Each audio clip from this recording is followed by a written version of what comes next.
மாலை வணக்கம். உங்கள் எல்லோருக்கும் திரும்பவும் உங்களை சந்திப்பதில் மிகவும் மகிழ்ச்சி அடைகிறேன். எல்லோரும் நலமாய் இருக்கிறீர்கள் என்று விசுவாசிக்கிறேன். இன்னொரு அருமையான வேத பாடத்துக்குள் கடந்து போகிறோம். ஆம், இருளின் ராஜ்யத்திலிருந்து எப்படி எங்களை பாதுகாத்துக் கொள்வது என்ற தலைப்பின் கீழ் இப்பொழுது 8 பாகங்களை முடித்து விட்டோம்.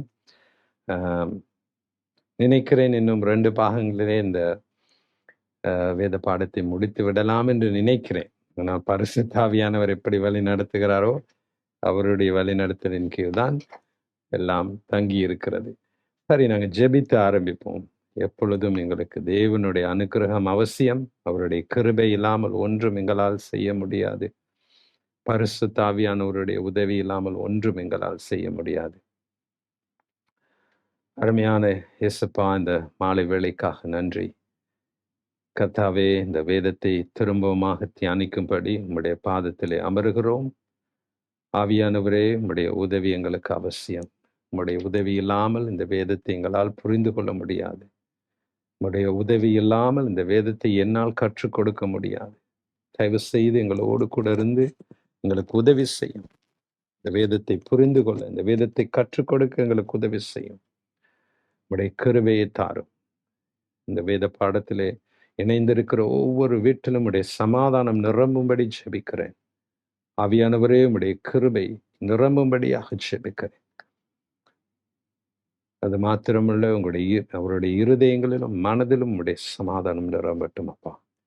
ஒவ்வொரு வார்த்தைகளையும் புரிந்து ஏற்றுக்கொண்டு அவைகளை கனிதரும் வசனங்களாய் மாற்ற உடைய பிள்ளைகளுக்கு ஞானத்தை கொடுத்தருளும். உடைய இருதயங்கள் நல்ல நிலமாய் இருக்கட்டும். விழும் ஒவ்வொரு விதைகளும் 100 விதம் பலன் தரத்தக்கதாய் உடைய பிள்ளைகளுடைய இருதயங்கள் நல்ல நிலமாய் இருக்கும்படியாக செபிக்கிறேன். இந்த தந்திருக்கின்ற ஆசீர்வாதத்துக்காக நன்றி. இந்த வேத பாடத்தை உலகம் எங்கும் இருக்கும் தமிழ் பேசும் மக்களுக்கு கொண்டு செல்வதற்கு நீர் தந்திருக்கின்ற கிருபைக்காக நன்றி அப்பா. நீர் இல்லாமல் ஒன்றும் எங்களால் செய்ய முடியாது. கர்த்தாவே, உமக்கு ஸ்தோத்திரம். எல்லா துதியும் கனமும் மகிமையும் உமக்கே, இயேசு கிறிஸ்துவின் வல்லமையுள்ள நாமத்தினாலே ஆமென். சரி, அப்ப இன்றைக்கு பாகம் 9, இருளின் ராஜ்யத்திலிருந்து எப்படி என்னை பாதுகாத்துக் கொள்வதென்று 5 காரியங்களை நாங்கள் பார்த்து விட்டோம். எப்படி இருளின் ராஜ்யத்திலிருந்து என்னை பாதுகாத்துக் கொள்வது? முதலாவது என்ன? உத்தமனும் சன்மார்க்கனும் தேவனுக்கு பயந்து பொல்லாப்புக்கு விலகி இருக்கிறது, பரிசுத்தமாய் வாழ்வது. அதுதான் முதலாவது பாதுகாப்பு இருளின் ராஜ்யத்திலிருந்து. 2வது, நாங்கள் எடுக்கும் தீர்மானங்கள். பரிசுத்த ஆவியானவருடைய வழிநடத்தின் அடிப்படையிலே நாங்கள் சரியான தீர்மானங்களை எடுக்கும்போது இருளின் ராஜ்யத்திலிருந்து எங்களை பாதுகாத்துக் கொள்ளலாம். 3வது காரியம் பார்த்தோம், எப்படி சபை எங்களுக்கு இருளின் ராஜ்யத்திலிருந்து ஒரு பாதுகாப்பா இருக்கிறது. மெய்ப்பனும் சபையும் எப்படி எங்களுடைய வாழ்க்கையிலே, உங்களுடைய பாஸ்டரும் உங்களுடைய சர்ச்சும் எப்படி உங்களுக்கு ஒரு இருளின் ராஜ்யத்திலிருந்து பாதுகாப்பா இருக்கிறது என்பதையும் பார்த்தோம். 4வது, வார்த்தைகள் எவ்வளவு முக்கியம் இருளின் ராஜ்யத்திலிருந்து எங்களை பாதுகாத்துக் கொள்வது. கடைசியாக போன கிழமை பார்த்தோம், கர்த்தருக்கு பயப்படும் பயம் எப்படி எங்களுக்கு இருளின் ராஜ்யத்திலிருந்து பாதுகாப்பா இருக்கிறது என்று. கர்த்தருக்கும் பயப்படும் பயம். அப்ப கர்த்தருக்கு பயப்படும் பயம் ஞானத்தை தருகிறது. கர்த்தருக்கு பயப்படுதலே ஞானத்தின் ஆரம்பம் என்று வசனம் சொல்லுகின்றது. அதை குறித்து போன கிழமை மிகவும் தெளிவாக நாங்கள் பார்த்தோம். அப்ப கர்த்தருக்கு பயந்து நடக்கும்போது ஞானத்தின் ஆரம்பமாய் இருக்கிறது. ஆனால் அந்த ஞானம் உலகத்துக்கு பைத்தியம் போல் இருக்கும். சரியா? மூடத்தனம் போல் இருக்கும். கர்த்தருக்கு நாங்கள் பயந்து நடக்கும்போது அந்த பயத்தினால் சில காரியங்களை நாங்கள் செய்ய மாட்டோம். ஏன்னா இப்ப இன்னைக்கு நண்பர்கள் எல்லாரும் சேர்ந்து குடிக்கிற நேரம், நீங்க குடிக்காத நேரம், என்னடா குடிக்காம இருக்க அப்படின்னா, இல்ல நான் குடிக்கிறது இல்லை, நான் ஆண்டவருக்கு கீழ்ப்படிந்திருக்க ஆசைப்படுகிறேன் அப்படின்னா அது ஒரு கேலித்தனமா எடுத்துருவாங்க. அது ஒரு பைத்தியக்காரத்தனமா இருக்கும் உலகத்துக்கு. கர்த்தருக்கு பயப்படுபவர்கள் தீமைக்கு தங்களை விலக்கி பாதுகாத்துக் கொள்வார்கள். அப்பொழுது தீமைக்கு விலக்கி பாதுகாக்கும் போது அது உலகத்துக்கு பைத்தியக்காரத்தனமாய் இருக்கும். அப்ப நான் என்னுடைய வங்கியில இருந்து விலகி நான் முழு நேர ஊழியத்துக்கு வர நேரம் என்னுடைய நண்பர்கள் எல்லாம் என்னை ஏசினாங்க. பைத்தியக்காரன் மாதிரி வேலை செய்யாது, என்ன பைத்தியக்காரன் மாதிரி தீர்மானம் எடுக்கிற, இப்படி ஒரு நல்ல பேங்க்ல வேலையை விட்டுட்டு ஊழியத்துக்கு அவர்கள் தேவனை அறியாதவர்கள், உலகத்தில் இருப்பவர்கள். அப்ப அவங்களுக்கு தேவனுடைய ஞானம் உலகத்துக்கு பைத்தியம் போல இருக்கும். அப்ப நாங்கள் தேவனுடைய ஞானத்திலே நாங்கள் கிரியை செய்யும் போது அது வந்து ஒரு அவுட்டேட்டட் என்ன, காலாவாதியானது என்ன, சரியான தமிழ் வார்த்தைன்னு விசுவாசிக்கிறேன். அது வந்து ஒரு பின்தங்கிய நிலைமை போல இருக்கும். நீங்கள் கர்த்தருக்கு என்று பயந்து நடக்கிறதுனால் அந்த வருகின்ற ஞானம் ஒரு பின்தங்கிய ஒரு வாழ்க்கையை போல் காண்பிக்கும். ஆனால் அந்த ஞானம் கனி தர ஆரம்பிக்கும் போது அது ஞானம் என்று விளங்கும். இப்ப இன்னைக்கு என்னைய பார்த்து பைத்தியக்காரத்தனமான ஒரு தீர்மானம் எடுக்காத என்று சொன்ன அநேக நண்பர்கள் இன்னைக்கு என்னிடத்துல கவுன்சிலிங்க்கு வருவாங்க. அவங்க குடும்ப பிரச்சனைகளுக்கு, அவங்களோட வாழ்க்கையில இருக்கிற பிரச்சனைகளுக்கு. அப்ப அவர்கள் என்னுடைய காண்கிற ஞானம், அந்த ஞானம் நான் உற்பத்தி செய்கிற ஞானம் அல்ல, பரிசுத்த ஆவியானவர் கொடுக்கின்ற ஞானம் அவர்களுக்கு இப்ப பிரமிக்கத்தக்கதும் வியக்கத்தக்கதுமாய் இருக்கின்றது. அப்ப நீங்க கர்த்தருக்கு பயந்து நடக்கும்போது அது வந்து உலகத்துக்கு பைத்தியமா தான் இருக்கும். உலகம் உங்களை கேலி செய்யும். ஆனால் அந்த ஞானம் கனி தர ஆரம்பிக்கும் போது உலகம் உங்களை பார்த்து பிரமிக்கும். அப்ப கர்த்தருக்கு பயப்படும் பயம் என்ன என்றால் என்ன? தீமைக்கு உங்களை விலக்கி காத்துக் கொள்வது. அப்பொழுது இருளின் ராஜ்யத்துக்கு உங்களுக்கு மேல் அதிகாரமே கிடைக்காது. எந்த வாசலுமே திறக்கப்பட மாட்டாது. அப்ப ரொம்ப முக்கியம் அது. கர்த்தருக்கு பயப்படுகிறவர்கள் தீமைக்கு தங்களை விலக்கி காத்துக் கொள்ளுவார்கள், பிசாசானவனை எதிர்த்து நிற்பார்கள். சரியா? கர்த்தருக்கு பயப்படுகிறவர்கள் ஞானத்திலே நிரம்பி தீமையான காரியங்களுக்கு தங்களை விலக்கி காத்துக் கொள்வார்கள். அதுதான் கர்த்தருடைய ஞானம். எபிரேயர் 1 அதிகாரம் 9 வசனத்தை வாசிப்போம். எபிரேயர் 1 அதிகாரம் 9 வசனம். வேத புத்தகத்தை கொண்டு வந்திருக்கிறீங்கன்னு விசுவாசிக்கிறேன். நோட்ஸ் எழுதுங்க, அண்டர்லைன் பண்ணுங்க. பைபிள்ல நான் சொல்லுறது சரியானு சோதித்து ஆராய்ந்து பாருங்க. அது ரொம்ப முக்கியம். சரியா? எபிரேயர் 1 அதிகாரம் 9 வசனம் சொல்லுகிறது, நீர் நீதியை விரும்பி அக்கிரமத்தை வெறுத்திருக்கிறீர். அவர் யார்? தேவன் நீதியை விரும்புகிறவர், அக்கிரமத்தை வெறுக்கிறவர்.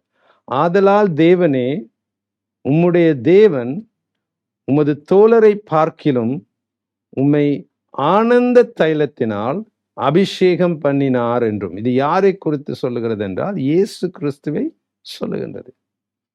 அப்ப இயேசு கிறிஸ்து பூமியில வசிக்கும் போது நீதியை விரும்பினார், அக்கிரமத்தை வெறுக்கிறார். ஆதலால் தேவன், உம்முடைய தேவன் உமது தோழரை பார்க்கலும் உம்மை ஆனந்த தைலத்தினாலே அபிஷேகம் பண்ணினார். அப்ப நம்ம தேவனுக்கு பயந்து நடக்கும்போது அது ஞானம். அந்த ஞானம் நம்மளுக்கு நீதியை விரும்ப செய்யும், அக்கிரமத்தை வெறுக்க செய்யும். அப்ப நீதியை விரும்பி அக்கிரமத்தை நாங்கள் வெறுக்கிற நேரம் அபிஷேகம் பண்ணப்படுகிறோம். நல்லா கவனிச்சு கொள்ளுங்க. எதனால அபிஷேகம் வருது? இன்னைக்கு அநேகர் அபிஷேகத்துக்கு ஆசைனா அனாயிண்டிங். ஓ பாஸ்டர், எனக்கு அபிஷேகம் பாஸ்டர், கையை வச்சு ஜெபிங்க. ஓ இந்த பாஸ்டர் கிட்ட போனா கையை வச்சு ஜெபிச்சு அபிஷேகம் கிடைக்குமா? அந்த தீர்க்கதரிசியின் இடத்துல போனா அவர் கையை வச்சு ஜெபிச்சா அபிஷேகம் கிடைக்குமா?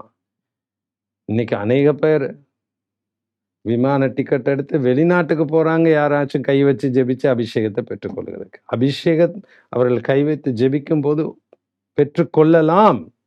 ஆனால் நீங்கள் நீதியை விரும்பாமல் அக்கிரமத்தை வெறுக்காமல் இருப்பீர்களானால் எப்படி அபிஷேகம் கிடைக்கும்? சரி, அப்ப அபிஷேகத்தை நீங்கள் பெற்றுக்கொள்ளணும்னா முதலாவது காரியம், இயேசுவை ஏன் கர்த்தர் அபிஷேகித்தினார் என்பதை எபிரேயர் 1 அதிகாரம் 9 வசனம் தெளிவா சொல்லுது. நீதியை விரும்பினார், அவர் அக்கிரமத்தை வெறுத்தார். ஆதலால், அதனாலதான் ஆனந்த தைலத்தினாலே அபிஷேகம் பண்ணினார். அப்ப அபிஷேகம், நல்லா கேட்டுக்கொள்ளுங்க, அடுத்த காரியம் நம்முடைய பாதுகாப்புக்கு, இருளின் ராஜ்யத்திலிருந்து பாதுகாத்துக் கொள்வதற்கு நம்மளுக்கு அடுத்த முக்கியமான காரியம் அபிஷேகம். சரியா? அபிஷேகம் உங்களை சுற்றி ஒரு வேலியை போல் இருக்கும். அபிஷேகிக்கப்பட்டவர்களை பிசாசானவன் தொட முடியாது. ஆனால் அபிஷேகிக்கப்பட்டவர்களை அவன் பாவத்தில் விழத்தள்ளி அதன் பின்பதாக தொட முடியும். அபிஷேகம் இருக்கிறது நல்லது. ஆனால் அபிஷேகம் உங்கள் அண்டை சோதனைகளை ஈர்த்தெடுக்கும். அபிஷேகிக்கப்பட்டவர்கள் தான் அதிகமாய் சோதிக்கப்படுவார்கள். ஏன்? பிசாசானவன் அவர்களை விழத்தள்ள பார்ப்பான். அதனால் தான் இன்னைக்கு அநேக பெரிய பெரிய ஊழியக்காரர்கள் விழுந்து போகிறார்கள். அபிஷேகிக்கப்பட்ட ஊழியக்காரர்கள் விழுந்து போவதற்கு காரணம் சோதனைக்கு விழுந்து போக. அப்ப சோதனை, அபிஷேகம் சோதனையை தடுக்காது. நீங்கள் அதிகமாய் அபிஷேகிக்கப்படும் போது சோதனை உங்களை தேடி வரும். பொன், மகிமை, இவைகள் உங்களை தேடி வரும். பெண்கள் உங்களை தேடி வருவார்கள். அதிகமாக அபிஷேகிக்கப்பட்ட ஊழியக்காரர்களிடத்தில் பெண்கள் அதிகமாய் கூடுவார்கள். இன்னைக்கு அநேகம் அபிஷேகிக்கப்பட்ட ஊழியக்காரர்கள் விழுந்து போவதற்கு காரணம் பெண்களின் நிமித்தமாக. ஏன் சொல்வா? அபிஷேகம் பெண்களை ஈர்த்தெடுக்கும், பணத்தை ஈர்த்தெடுக்கும், மகிமையை ஈர்த்தெடுக்கும். அப்ப அதை கையாளுவதற்கு வேண்டிய ஞானம் இல்லாவிட்டால் அந்த ஊழியக்காரர்கள் எவ்வளவுதான் அபிஷேகிக்கப்பட்டிருந்தாலும் விழுந்து போய்விடுவார். அப்ப அபிஷேகம் நல்லது, பாதுகாப்பு உங்களுக்கு. ஆனால் கர்த்தருக்கு பயப்படுதல் தான் ஞானத்தை கொண்டு வரும். ஞானம் அவசியம் ஊழியம் செய்வதற்கு. ஞானம் அவசியம் கிறிஸ்தவ ஜீவியத்தை சரியாக ஓடி முடிப்பதற்கு. அதுதான் வேத வசனம் சொல்லுகிறது, இயேசு கிருபையிலும் ஞானத்திலும் பெருகினார் என்று, கூடினார் என்று. இப்ப இயேசுவே ஞானத்துல கூடணும்னா நாங்களும் எவ்வளவு ஞானத்துல வளரணும். அது எப்படி வரும்? கர்த்தருக்கு பயப்படும் பயம். அப்ப நான் கர்த்தருக்கு பயப்படுகிற பயம் என்ன என்பதை குறித்து போன கிழமை தெளிவாக கற்றுக் கொடுத்தேன். அது உங்களுக்கு இருளின் ராஜ்யத்திலிருந்து பாதுகாப்பு. அபிஷேகம் இருளின் ராஜ்யத்திலிருந்து பாதுகாப்பு. அப்ப கர்த்தருக்கு பயப்படும் பயமும் அபிஷேகமும் ஒன்றாய் போக வேண்டும். எனக்கு அபிஷேகம் மாத்திரம் இருந்தா போதும், நான் ஊழியம் பாட்டுக்கு செஞ்சுக்கு போயிடுவேன் அப்படின்னு நினைக்காங்க. கிறிஸ்தவ ஜீவியத்தை ஓட்டிக்கிட்டு போயிடுவேன்னு நினைக்காங்க. அபிஷேகம் மாத்திரம் இருந்து போகாது. அவங்களுக்கு எத்தனையோ உதாரணங்களை காண்பிக்க முடியும். அப்படி அபிஷேகிக்கப்பட்ட ஊழியக்காரர்கள் விழுந்து போனார்கள். இப்ப ஞானம் அவசியம். ஞானம் எதனால் வருகிறது? கர்த்தருக்கு பயப்படும் பயத்தினால் வருகிறது. அப்ப இன்னைக்கு அபிஷேகம், ஏன் அதை நான் சொல்றேன்னா, இன்னைக்கு அநேகர் அபிஷேகத்தை கொடுத்து தான் ரொம்ப பேசுறாங்க. அபிஷேகத்தை கொடுத்து தான் மிகவும் ஆவலாய் இருக்கிறார்கள். சரியா? அப்போ ஒரு போலியான அபிஷேகமும் இருக்கு, உண்மையான அபிஷேகமும் இருக்கு. போலியான அபிஷேகம்னா பிசாசின் இடத்துல இருந்து வருகிறது. உண்மையான தெளிவான சுத்தமான அபிஷேகம் பரிசுத்த ஆவியானவர் இடத்திலிருந்து வருகின்றது. இப்ப நீங்க சொல்லலாம், பாஸ்டர் அப்படி ஒரு போலியான அபிஷேகம் இருக்கின்றதா? இருக்கின்றது. எசேக்கியேல் 28ஆம் அதிகாரம் 14ஆம் வசனத்தை வாசிப்போம். எசேக்கியேல் 28ஆம் அதிகாரம் 14ஆம் வசனம். இது பிசாசை குறித்து பேசுகின்றது, லூசிஃபரை குறித்து. நீ காப்பாற்றுகிறதற்காக என்ன? அபிஷேகம் பண்ணப்பட்ட கேரூப்.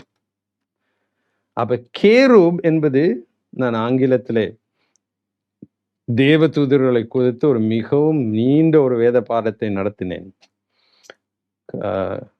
பரிசுத்த ஆவியானவர் அனுமதித்தால் அதை நாங்கள் தமிழிலும் செய்யலாம். அப்ப லூசிஃபர் யாரு? ஒரு கேரூப். சரியா? கேரூப்ங்கிறது தேவதூதர்களில் உயர்ந்த ஒரு கூட்டம். அது மாத்திரமல்ல, லூசிஃபர் ஒரு தூதர்களிலுமே அதி உயர்ந்த ஸ்தானத்திலே இருந்தவர். அபிஷேகிக்க பண்ணப்பட்டவன் அவன். தேவனுடைய சிங்காசனத்துக்கு மிகவும் அருகாமையிலே இருந்தவன். அந்த பாருங்க, தேவனுடைய பரிசுத்த பர்வதத்தில் உன்னை வைத்தேன், அக்கினிமயமான கற்களின் நடுவிலே உலாவினாய். அப்ப பிசாசானவன் அபிஷேகிக்கப்பட்டவன். தேவன் ஒரு காரியத்தை கொடுத்தால் அதை எடுக்க மாட்டார். சரியா? இன்னைக்கு அநேக ஊழியக்காரர்களும் விழுந்து போவதற்கு அதுதான் மிகவும் முக்கியமான ஒரு காரியம். ஆண்டவர் வரங்களை கொடுத்தவுடன், வரங்கள் கிரியை செய்ய ஆரம்பித்தவுடன் ஊழியக்காரர்கள் விழுந்து போனாலும் வரங்கள் கிரியை செய்யும். அப்ப அவங்க நினைத்துக் கொள்றது, தேவன் நான் என்ன எப்படி ஜீவித்தாலும், என்ன வாழ்க்கையை நடத்தினாலும் அதை அனுமதிக்கிறார். பாருங்க, வரங்கள் இன்னும் வேலை செய்து தானே. நான் தேவனோடு கூட 1994 ரட்சிக்கப்பட்டு 2006 வருஷம் வரை தேவனுக்கு வைராக்கியமாய் வாழ்ந்தேன், அநேக ஊழியங்கள் செய்தேன். ஆனால் 2006 நான் பின்வாங்கி போனேன், பாவத்திலே விழுந்தேன், பாவத்திலே ஜீவித்தேன். 7 வருடங்கள் நான் சபைக்கு போகவே இல்லை. அந்த 7 வருடத்திலும் அந்நிய பாஷையில பேசினேன், சிகரெட் குடிச்சுக்கிட்டே அந்நிய பாஷை பேசினேன். அப்ப வரங்கள் கிரியை செய்யும். பாவம் செய்து கொண்டிருந்தாலும் வரங்கள் கிரியை செய்யும். அதுதான் இன்னைக்கு ஊழியக்காரர்கள் மிகவும் கவனமா இருக்கணும். வரங்கிரியை செய்தானே ஆண்டவர். நான் சிகரெட் குடிச்சிட்டு பாவம் செஞ்சுட்டு வந்தாலும், இன்னைக்கு அநேக ஊழியக்காரர்கள் சில வேளை விபச்சாரம் செய்து விட்டு வந்தும் இந்த புல்பிட்டுக்கு இருந்து ஊழியம் செய்வார்கள். ஜனங்கள் குணமாவார்கள், அசுத்தாவிகள் ஓடும்.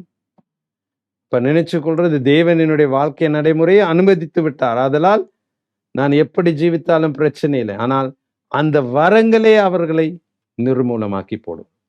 வரத்தை கொடுத்தவர் இல்லாமல் வரம் இருந்து பிரயோஜனமே இல்லை. அந்த வரமே அவர்களை அழித்து விடும். வரத்தை விட வரத்தை கொடுத்தவர் தான் முக்கியம். அவர் இல்லாமல் வரத்திலே நாங்கள் கிரியை செய்வது பயங்கரமான ஒரு காரியம்.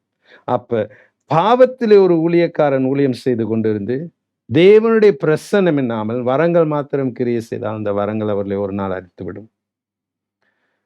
இதை நான் எதுக்கு சொல்லுறேன்னா, அபிஷேகம், ஒரு போலியான அபிஷேகத்தை பிசாசானவன் கொடுக்கலாம். சரியா? அதனாலதான் இன்னைக்கு நீங்க மந்திரவாதிகளை பார்த்தால் அவர்களும் மந்திரத்தினூடாக வல்லமையான அற்புதங்களை செய்வார்கள். அது ஒரு போலி விதமான அபிஷேகம். எகிப்திலே மோசே செய்த முதல் 3 அற்புதங்களையும் அந்த மந்திரவாதிகளும் செய்தார்கள். அப்ப போலியாக வருகின்ற ஒரு அபிஷேகம் உண்டு, உண்மையான பரிசுத்தமான ஒரு அபிஷேகம் உண்டு. சரியா? அப்ப அதனாலதான் யோவான் சொல்லுகிறார், ஆவிகளை பகுத்தறிந்து கொள்ளுங்கள். எப்படிப்பட்டதான ஆவிகள் ஒரு மனுஷனுக்கு பின்பதாக கிரியை செய்கின்றது, எப்படிப்பட்டதான அபிஷேகம் கிரியை செய்கின்றது என்பதை நாங்கள் கற்றுக்கொள்ள வேண்டும். அப்ப நம்ம அக்கிரமத்தை வெறுத்து நீதியை விரும்புகிறவர்களாய் இருக்கும் போது தேவன் பரிசுத்த அபிஷேக தைலத்தினாலே எங்களை அபிஷேகிப்பார். அந்த அபிஷேகம் எங்களுக்கு ஒரு பாதுகாப்பா இருக்கும். சரியா? இப்ப நான் அந்த மற்ற சொன்ன காரியங்கள் எல்லாம் இதற்கு சம்பந்தம் இல்லை. ஆனா ஏதோ பரிசுத்தாவியானனால உங்களுக்கு சொல்லுகிறேன், யாருக்காவது அது பேசி இருக்கும். 1 யோவான் 2:27 1 யோவான் 2:27 1 யோவான் 2ஆம் அதிகாரம் 27ஆம் வசனம் சொல்லுகிறது, நீங்கள் அவராலே பெற்ற அபிஷேகம் உங்களில் நிலைத்திருக்கிறது, ஒருவரும் உங்களுக்கு போதிக்க வேண்டுவதில்லை. அந்த அபிஷேகம் சகலத்தை குறித்து உங்களுக்கு போதிக்கிறது. அது சத்தியமாயிருக்கிறது, பொய் அல்ல. அப்ப பாருங்க, ஒரு பொய்யான அபிஷேகமும் இருக்கிறது. அதனாலதான் யோவான் சொல்லுகின்றார், அது சத்தியமான அபிஷேகமாயிருக்கிறது, அது பொய் அல்ல, அது உங்களுக்கு போதித்தபடியே அவரில் நிலைத்திருப்பீர்களாக. அப்போ நல்லா புரிஞ்சு கொள்ளுங்க, நல்லா கேட்டுக்கொள்ளுங்க அருமையான தேவ ஜனங்களே. உங்களுக்குள்ளாக இருக்கும் அபிஷேகம் உங்களுக்கு மேலாக இருக்கும் அபிஷேகத்தை விட வித்தியாசமானது. 2 விதமான அபிஷேகங்கள் உண்டு. இது நோட்ஸ்ல இல்ல. அதான் இந்த ஸ்டடீஸுக்கு அது அவசியமும் இல்ல. ஆனா பரிசுத்த ஆவியானவர் சொல்றதுனால நான் சொல்றேன். உங்களுக்குள்ளாக இருக்கும் அபிஷேகம் எதற்காக? உங்களுக்கு கற்றுக் கொடுக்க. உங்களுக்குள்ளாக பரிசுத்த ஆவியானவர் உங்களுக்குள்ளாக வரும்போது, உங்களுக்குள்ளாக ஒரு அபிஷேகம் இருக்கின்றது. அந்த அபிஷேகம் உங்களுக்கு எல்லாவற்றை கொடுத்தும் கற்றுக் கொடுக்கும்.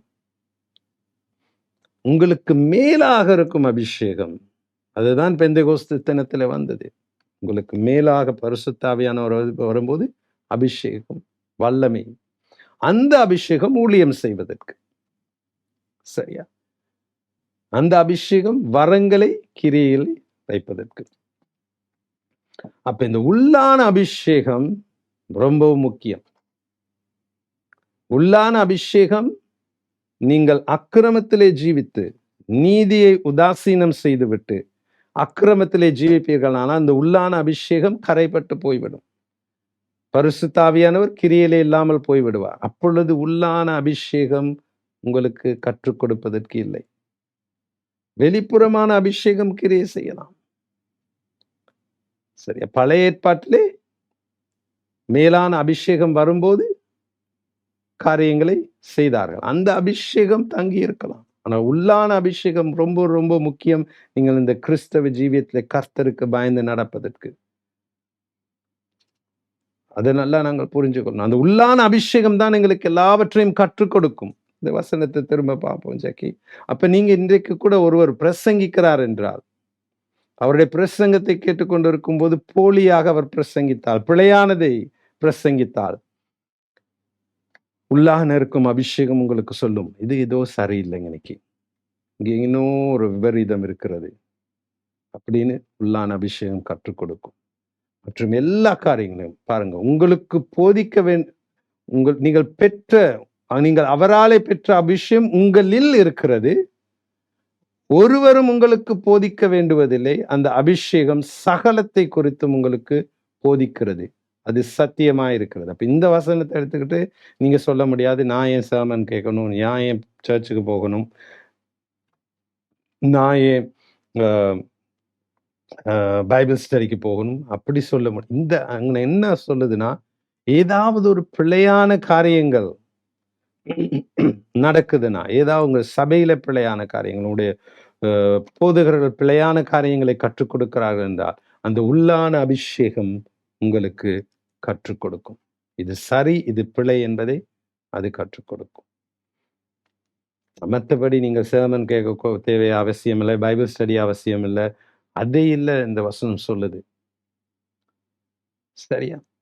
அப்ப இந்த உள்ளான அபிஷேகத்தை பாதுகாத்துக் கொள்ளுங்க. நீதியை விரும்புங்க, அக்கிரமத்தை வருங்க.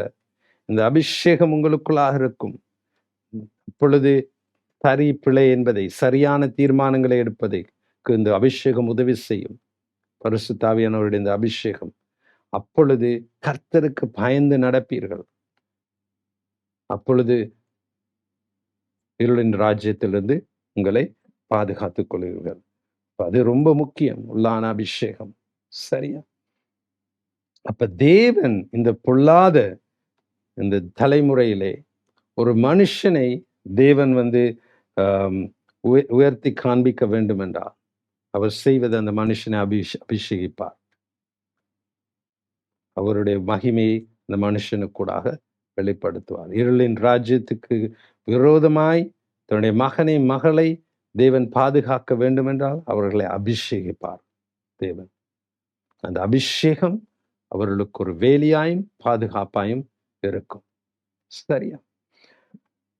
அப்ப அருமையான தேவ ஜனங்களே, நீங்கள் உண்மையாய் தேவனுக்கு முன்பதாக நீதியாயும் உண்மையாயும் நடக்க விரும்புவீர்கள்னா பாவத்தை வெறுப்பீர்கள்.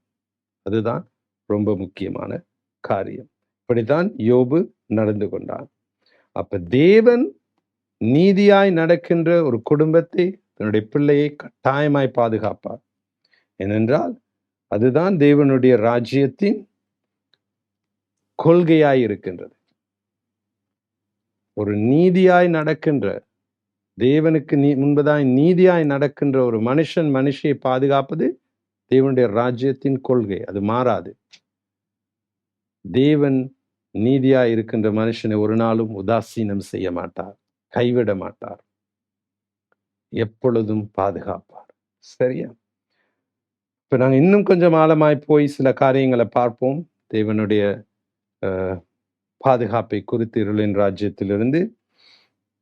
அப்ப தேவனுடைய வல்லமையை குறித்த ஒரு காரியத்தை பார்ப்போம். சரியா? இப்ப இன்னைக்கு அநேகமா தேவனுடைய பிள்ளைகள் என்ன நினைக்கிறதுனா, தேவனுடைய வல்லமை என்றால் அற்புதங்கள், அடையாளங்கள், அதிசயங்கள், அதுதான் தேவனுடைய வல்லமை என்று. சரியா? அற்புதம் நடக்கணும், அதிசயம் நடக்கணும், அடையாளங்களை காணணும், அதுதான் தேவனுடைய வல்லை. உண்மைதான், அது உண்மைதான். தேவனுடைய வல்லமை வரும்போதுதான் அற்புதங்கள், அடையாளங்கள், அதிசயங்கள் நடக்கும். ஆனால் அது மாத்திரமல்ல, அது மாத்திரமல்ல. தேவனுடைய வல்லமை என்றால் என்ன? இன்னும் அதிகமானது, விசாலமானது. அது எபிரேயர் 1ஆம் அதிகாரம் 1-3 வரை வாசிப்போம். எபிரேயர் 1ஆம் அதிகாரம் 1-3 வரை நல்லா கவனிங்க.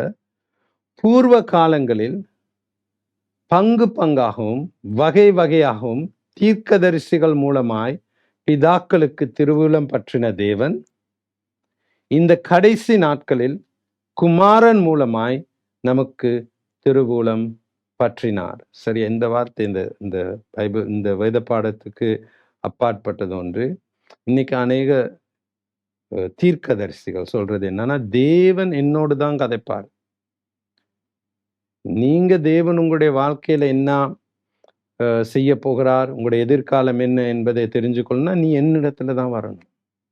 தேவன் எனக்கூடாக மாத்திரம்தான் கதைப்பார் அப்படின்னு இன்னைக்கு அநேக தீர்க்கதரிசிகள் சொல்லுகிறார்கள். சரியா? தேவனுடைய சத்தம் நான் தான். தேவனிடத்துல கேட்டு உங்களுக்கு நான் தான் சொல்ல முடியும். ஆனா இன்னைக்கு பாருங்க என்ன சொல்றான், 1ஆம் வசனத்தை பாருங்க. பூர்வ காலங்களில், பழைய ஏற்பாட்டுல அப்படி தேவன் செஞ்சாரு, புதிய ஏற்பாட்டுல அப்படி அல்ல. பூர்வ காலங்களில் பங்கு பங்காகவும் வகை வகையாகவும் தீர்க்கதரிசிகள் மூலமாய் பிதாக்களுக்கு திருவுளம் பற்றின தேவன் இந்த கடைசி நாட்களில் குமாரன் மூலமாய் நமக்கு திருவுளம் பற்றினார். அப்ப இன்றைக்கு குமாரன் உங்களுக்குள்ளாக இருக்கிறார், பரிசுத்த ஆவியானவருக்குள்ளாக. அதெல்லாம் நீங்க தீர்க்கதரிசிகள் பின்னாக ஓட வேண்டிய அவசியம் இல்லை. உங்களுக்குள்ளாக இருக்கின்ற பரிசுத்த ஆவியானவர் உங்களுக்கு பேச முடியும். என் ஆடுகளின் சத்தத்தை கேட்கும் என்று இயேசு சொன்னார். பழைய ஏற்பாட்டுல பரிசுத்த ஆவியானவர் ஜனங்களுக்குள்ளாக இருக்கவில்லை, வந்து ஒரு வேலையை செய்துவிட்டு போய்விட்டார். புதிய ஏற்பாட்டிலே ரட்சிப்பின் அனுபவத்தை பெற்றுக்கொண்ட ஒரு மகன் மகளுடைய வாழ்க்கையிலே பரிசுத்த ஆவியானவர்களுக்குள்ளாக இருக்கிறார். அவருக்கூடாக தேவன் உங்களுக்குள் பேச முடியும். ஒரு தீர்க்கதரிசி அவசியம் இல்லை. தீர்க்கதரிசியின் உண்மையான ஊழியம் என்னன்னா, ஒவ்வொருத்தரையும் முன்னுக்கு கூப்பிட்டு தீர்க்க தரிசனம் சொல்வதல்ல.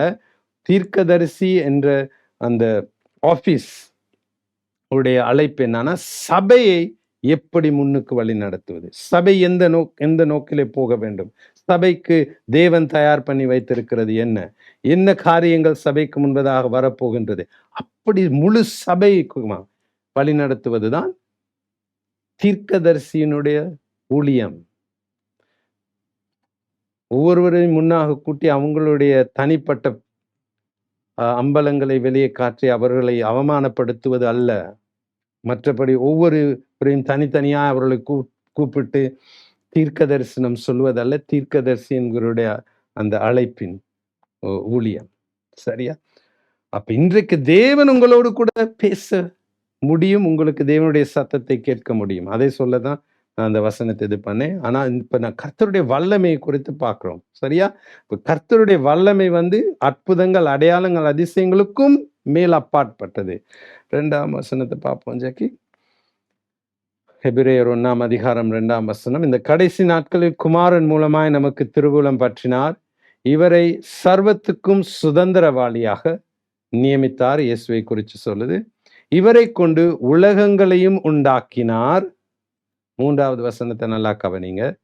இவர் அவருடைய மகிமையின் பிரகாசமும், இயேசு கிறிஸ்து அவருடைய மகிமையின் பிரகாசமும் அவருடைய தன்மையின் சொரூபமாய் இருந்து சர்வத்தையும் தம்முடைய வல்லமையுள்ள எதனால, வசனத்தினாலே தாங்குகிறவராய் தம்மாலே தாமே நம்முடைய பாவங்களை நீக்கும் சுத்திகரிப்பை உண்டு பண்ணி உன்னதத்தில் உள்ள மகத்துவமானவருடைய வலது பாரிசத்திலே உட்கார்ந்தார். அங்கே கொஞ்சம் வைப்போம்.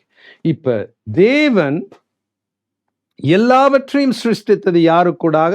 இயேசு கிறிஸ்துவுக்கூடாக. இயேசு கிறிஸ்து தான் வார்த்தை. அது மாத்திரமல்ல, என்ன வசனம் சொல்லுது? அவர் சகலத்தையும் சர்வத்தையும் தம்முடைய வல்லமையுள்ள வசனத்தினாலே தாங்குகிறார். அதை நீங்க உங்களோட பைபிள்ல அண்டர்லைன் பண்ணணும். அப்ப இன்னைக்கு தேவன் சிருஷ்டித்த எல்லாவற்றையும் எந்த வல்லமையினாலே தாங்குகின்றார்? வசனத்தின் வல்லமையினாலே தாங்குகின்றார். நான் அதை உங்களுக்கு விளங்கப்படுத்தணும்னா, இன்னைக்கு சிருஷ்டிப்பு அனைத்துமே தேவனுடைய வசனத்தின் வல்லமையினால் தான் தாங்கப்பட்டு கொண்டிருக்கிறது. வேத எதுனாலும் அல்ல. அருமையான தேவ ஜனங்களே, இன்னைக்கு உதாரணத்துக்கு கொண்டு சொல்லுவோம்.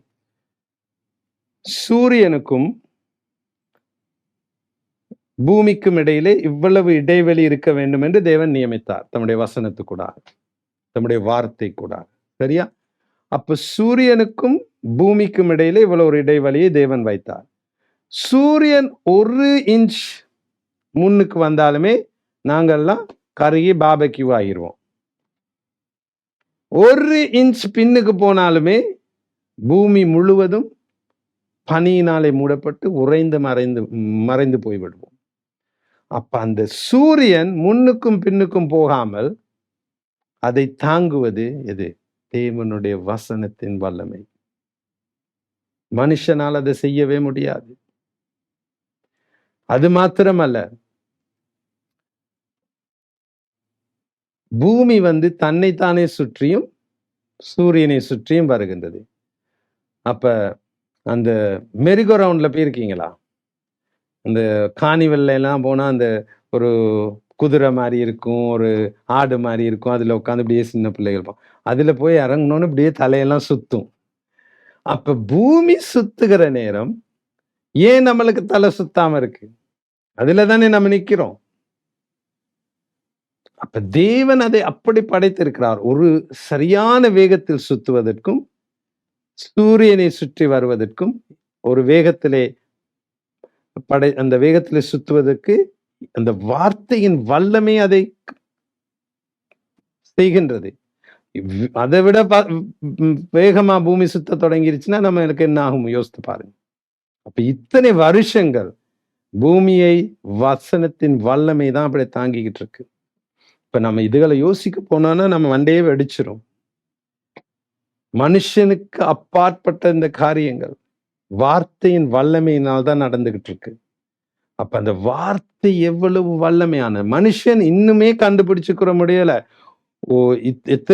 எத்தனை கோள்கள் இருக்கு, எத்தனை நட்சத்திரங்கள் இருக்கு, இன்னும் கண்டுபிடிச்சு முடியல. அப்ப தேவன் இவைகள் எல்லாவற்றையும் தம்முடைய வார்த்தையின் வல்லமையினாலே தானே தாங்குகின்றார். அப்ப அருமையான தேவ ஜனங்களே, வல்லமை என்பது அற்புதங்கள், அடையாளங்கள், அதிசயங்கள் உண்மைதான். அதற்கும் அப்பாற்பட்டது, அதற்கும் மிகவும் மேலானது தேவனுடைய வல்லமை. அந்த வல்லமை வார்த்தை கூடாக வெளிப்படுகின்றது. சரியா? அதை நாங்க நல்லா புரிஞ்சு கொள்ள வேண்டும். அப்ப எல்லாவற்றையும் தேவன் தம்முடைய வார்த்தையின் வல்லமையினாலே தாங்குகின்றார். அதுதான் 3ஆம் வசனம் சொல்லுகின்றது.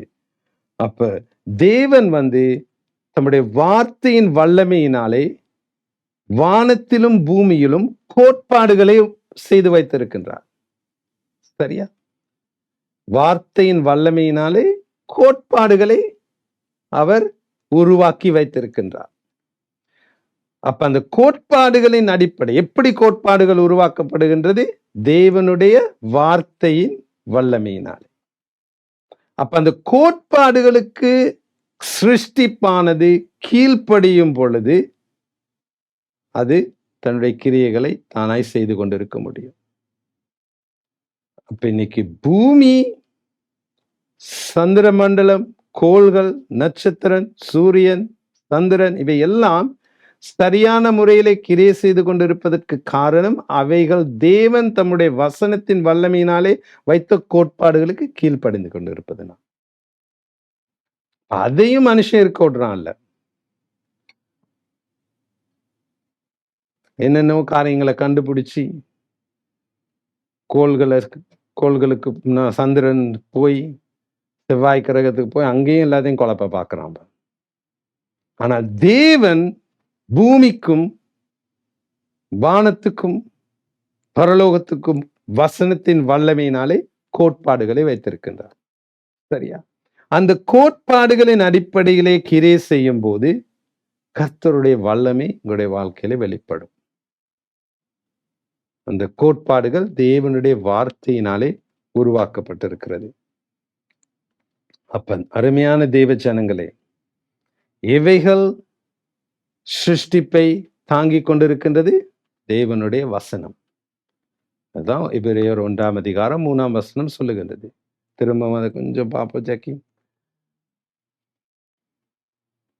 அவருடைய மகிமையின் பிரகாசமும் அவருடைய தன்மையின் சொரூபமாய்ந்து சர்வத்தையும் அண்டர்லைன் பண்ணுங்க, தம்முடைய வல்லமையுள்ள வசனத்தினாலே தாங்குகிறவராய். சர்வத்தையும் வசனம் தான் தாங்குது. அப்ப அந்த வசனம் கோட்பாடுகளை கொடுத்திருக்கிறது. அவைகளுக்கு கீழ்ப்படியும் போது நாங்கள் தாங்கப்படுகிறோம். சரியா? அப்ப இருளின் ராஜ்யத்திலிருந்து எங்களை பாதுகாத்துக் கொள்ள வேண்டும் என்றால் இந்த வசனம் கொடுத்திருக்கின்ற கோட்பாடுகளுக்கு நாங்கள் கீழ்ப்படிய வேண்டும். இந்த வசனம் கொடுத்திருக்கிற கோட்பாடுகளின் அடிப்படையிலே வாழ வேண்டும். இந்த வசனம் தான் எல்லாத்தையும் தாங்குகின்றது. இந்த வசனம் கொடுத்திருக்கிற கோட்பாடுகளுக்கு முரண்பாடாய் செய்யும் போது எங்களை தாங்குவதற்கு ஒன்றுமே இல்லை. இருளின் அந்தகாரத்துக்கு எங்கள் மேல் அதிகாரம் கிடைக்கின்றது. சரியா? அதனால்தான் இந்த வசனத்தை மிகவும் கவனமாக கீழ்ப்படுவதற்கு மிகவும் கவனம் உள்ளவர்களாய் இருங்கள். ஏன் தேவன் நம்மளுக்கு வேற ஒன்றையுமே கொடுக்கலையே? பரிசுத்த ஆவியானவர் வசனத்தை மாத்திரம்தான் கொடுத்திருக்கிறாரு, வேற ஒன்றுமே நம்மளுக்கு கொடுக்கலை. இது ரெண்டுமே எங்களுக்கு போதும். பரிசுத்த ஆவியானவரும் வசனமும் எங்களுக்கு போதும் இந்த பூமியிலே வல்லமை உள்ள ஒரு வாழ்க்கையை வாழ்வதற்கு. என்றால் இந்த வசனத்தின் தான் வல்லமை இருக்கின்றது எல்லாவற்றையும் தாங்குவதற்கு. சரி, அப்ப கோட்பாடுகளை தேவன் கொடுத்திருப்பதை நாங்கள் மிகவும் கவனமாக கையாள வேண்டும், இருளின் ராஜ்யத்திலிருந்து எங்களை பாதுகாத்துக் கொள்வதற்கு. அப்ப இந்த கோட்பாடுகள் எங்களுடைய வாழ்க்கையிலே ஆதிக்கம் செலுத்த வல்லமை உண்டு. அப்ப அருமையான தேவ ஜனங்களே, வானத்தையும் பூமியையும் தேவன் வசனத்தின் வல்லமையினாலே தாங்குகின்றார். அந்த வசனம் எங்களுக்கு கோட்பாடுகளை கொடுத்திருக்கின்றது. சரியா? அப்ப இந்த கோட்பாடுகள் என்றானா, தேவன் சூரியன் நீ இதுக்கு மேல போக முடியாது, இவ்வளவு நீ பின்னுக்கு போக முடியாது, முன்னுக்கு வர முடியாது, இந்த இடத்துல தான் நீ இருக்கணும். பூமி நீ இந்த அளவுல தான் சுத்தணும், இந்த வேகத்துல தான் சுத்தணும். கோட்பாடுகளை தேவன் வைத்திருக்கின்றார். கடலுக்கு ஒரு எல்லையை நியமித்திருக்கின்றார். கோட்பாடுகளை கொடுத்திருக்கின்றார் சிருஷ்டிப்புக்கு. அதே போல மனுஷனுக்கும் வசனத்தின் அடிப்படையிலே கோட்பாடுகளை கொடுத்திருக்கின்றார். அப்ப கோட்பாடுகள் அருமையான தேவ ஜனங்களே உணர்ச்சி அற்றது. கோட்பாடுகளுக்கு உணர்ச்சியே இல்லை. அப்ப புவியீர்ப்பு சக்தி ஒரு கோட்பாடு. சரியா? புவியீர்ப்பு சக்திக்கு உணர்ச்சி இருக்குதா? நீங்க எவ்வளவுதான் அழுதுட்டு ஒரு உயர்ந்த கட்டிடத்து மேல போய் மேல இருந்து பாஞ்சிங்கன்னா கீழே வந்து விழுந்தது செத்துதான் போவீங்க. இந்த ஈர்ப்பு சக்தியின் கோட்பாடுக்கு உணர்ச்சி இல்லை. நான் சொல்றது விளங்குதுன்னு விசுவாசிக்கிறேன். அப்ப கோட்பாடுகளை நாங்கள் கையாள்வது அவசியம் பாதுகாப்புக்கு. கோட்பாடுகளின் அடிப்படையிலே வாழ்வது அவசியம். அதற்கு தான் தேவன் பாதுகாப்புக்கு தான் இந்த கோட்பாடுகளை கொடுத்திருக்கிறார்.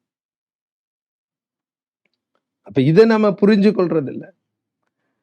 யோசுவா 7ஆம் அதிகாரம் 19 தொடக்கம் 26.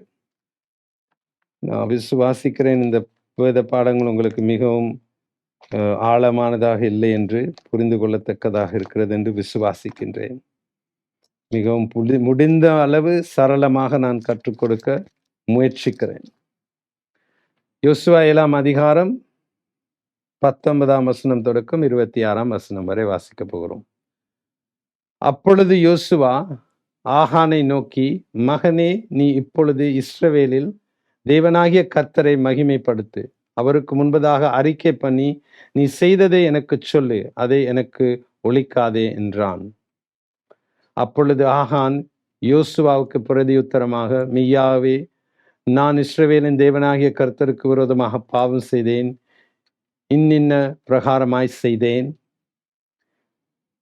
கொள்கையிலே நேர்த்தியான ஒரு பாபிலோனிய தாழ்வையையும் 200 வெள்ளி செக்கலையும் 50 செக்கல் நிறையான ஒரு பொன் பழத்தையும் நான் கண்டு அவைகளை இச்சித்து எடுத்துக்கொண்டேன்.